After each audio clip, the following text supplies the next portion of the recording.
السلام علیکم محترم ناظرین و سامعین، آدمی سے گلا شکوہ کرتا ہے اور دل کی بھڑاس نکال لیتا ہے۔ آدمی سے آدمی کا شکوہ محض کچھ معاملات کا ہو سکتا ہے، لیکن جب اپنا دیس، اپنا وطن، اپنی سرزمین اور اپنی جنم بھومی یعنی جائے پیدائش اپنے اہلیان سے شکوہ کرے تو یہ بہت دل ہراش بات ہوتی ہے۔ ایک صاحب دل بڑے دکھی انداز میں بیان کرتے ہیں کہ میں جس سرزمین پر رہتا ہوں وہاں پر کوئی بنیادی سہولت موجود نہیں ہے۔ اس علاقے کو اس طرح بنا دیا گیا ہے کہ وہ رہنے کے قابل نہیں رہا، تو میں نے سوچا کہ اس کو چھوڑ کر کسی دوسری پرتعیش جگہ پر اپنا مسکن بنا لوں۔ میں نے اس بات کا پکا فیصلہ کر لیا، مگر جب میں نے ارادہ کیا، چند قدم اٹھائے تو آواز آئی، کدھر جا رہے ہو؟ اس سرزمین کو چھوڑ کر جا رہے ہو جس کی مٹی سے تمہاری تخلیق کی گئی، جہاں پر تم پیدا ہوئے، جہاں پلے بڑھے اور جہاں زندگی کے نشیب و فراز کو دیکھا اور بہت کچھ سیکھا۔ اسی سرزمین کی مٹی میں تیرے والدین اسود حق ہیں،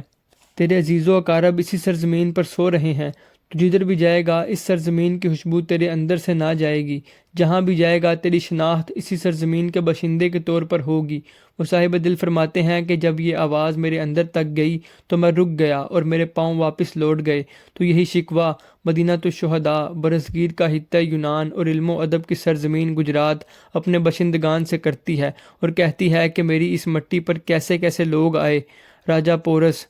راجہ جسرت کھوکھر، راجہ گوپی چند، شاکل شاکھا، کرشنا سوبتی، پرکاش ٹنڈن، سنت پریم سنگھ مرالے والا، بڑے بڑے اولیاء، صوفیاء، شاعر، ادیب، جنگجو، فنکار، اداکار، اساتذہ وغیرہ، کبیر الدین شاہ دولہ دریائی حنفی سہروردی، جنگو شاہ قلندر سہروردی، حاجی نوشہ گنج بخش قادری، خواجہ محمد صالح قادری، حافظ محمد پناہ نقشبندی، خواجہ حسن محمد نقشبندی، خواجہ غلام دستگیر نقشبندی، خواجہ حبیب اللہ نقشبندی، صوفی غلام قادر نقشبندی، غنیمت کنجاہی، فقیر درزی، فرد فقیر گجراتی، محمد بوٹا گجراتی،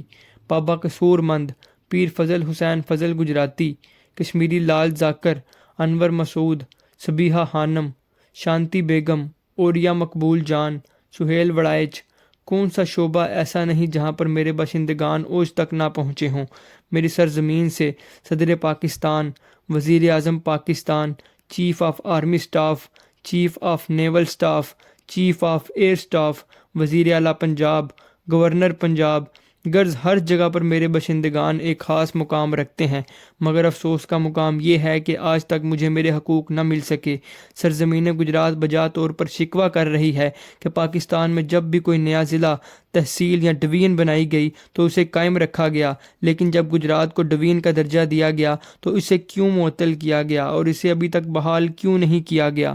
آخر اس سرزمین سے وابستہ ارباب اختیار کب ڈویژن کے درجے کو بحال کروائیں گے اور کب یہ سرزمین ترقی کی منازل طے کرے گی؟